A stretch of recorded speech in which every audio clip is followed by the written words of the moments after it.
আজকে সকালেই আকাশ চোপড়া একটা ভিডিও দেখছিলাম।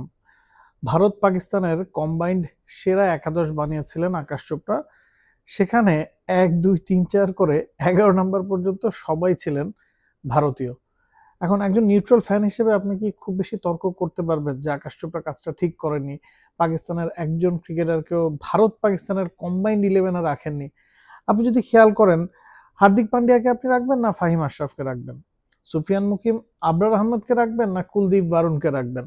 বা শুরু থেকে যদি আপনি শুরু করেন, সাহিবজাদা ফারহান বা সাইম আয়ুবের চেয়ে নিশ্চিতভাবে আপনি হয়তো অভিষেক শর্মা বা শুভমান গিলকে আপনার সেরা একাদশে রাখবেন। তো ভারত পাকিস্তানের বর্তমান বাস্তবতা বিবেচনায় শক্তির তারতম্য এতটাই যে আকাশ চোপড়াকে খুব বেশি দোষ দেওয়া যায়নি, এবং মাঠে সূর্যকুমার যাদবের টিম ইন্ডিয়া সেই কাজটাই কিন্তু করে দেখিয়েছে। দুই দলের যে পার্থক্য সেটা কতটা ফুটে উঠেছে একেবারে ম্যাচের শুরু থেকেই।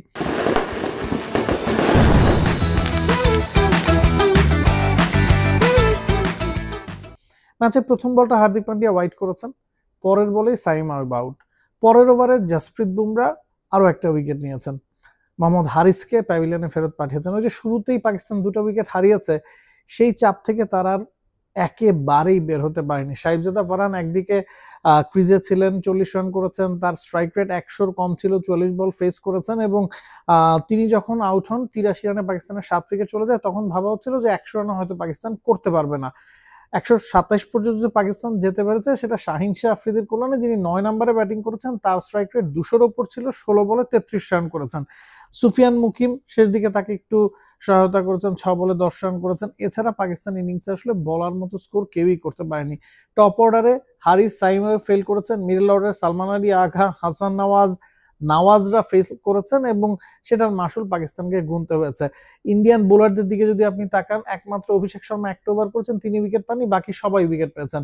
বারুণ চক্রবর্তী উইকেট পেয়েছেন, অক্ষর প্যাটেল উইকেট পেয়েছেন, কুলদীপ যাদব আরো একবার আউটস্ট্যান্ডিং পারফর্ম করেছেন, 3টা উইকেট তার নামের পাশে। হার্দিক পান্ডিয়া, জসপ্রীত বুমরা সবাই উইকেট পেয়েছেন, এবং 128 রানের টার্গেট তারা করতে নেমে ভারত শুরু থেকে অ্যাটাকিং ক্রিকেট খেলেছে, যেটা তারা খেলে অভ্যস্ত। তাদের স্ট্র্যাটেজি থেকে তারা সরে আসেনি। অভিষেক শর্মা 31 রান করেছেন, 13 বলে টোনটা সেট করে দিয়েছিলেন। পাওয়ার প্লেতেই ভারত 7 রান তুলে ফেলেছিল, এবং পাওয়ার প্লেতে 2টো উইকেট হারানোর পরও ভারত ওই মোমেন্টামটাই আসলে ক্যারি করে গেছে। সূর্যকুমার যাদব 47 রানে অপরাজিত ছিলেন। এছাড়া তিলক ভার্মাও, তিনি 100 স্ট্রাইক রেটে ব্যাটিং করেছেন।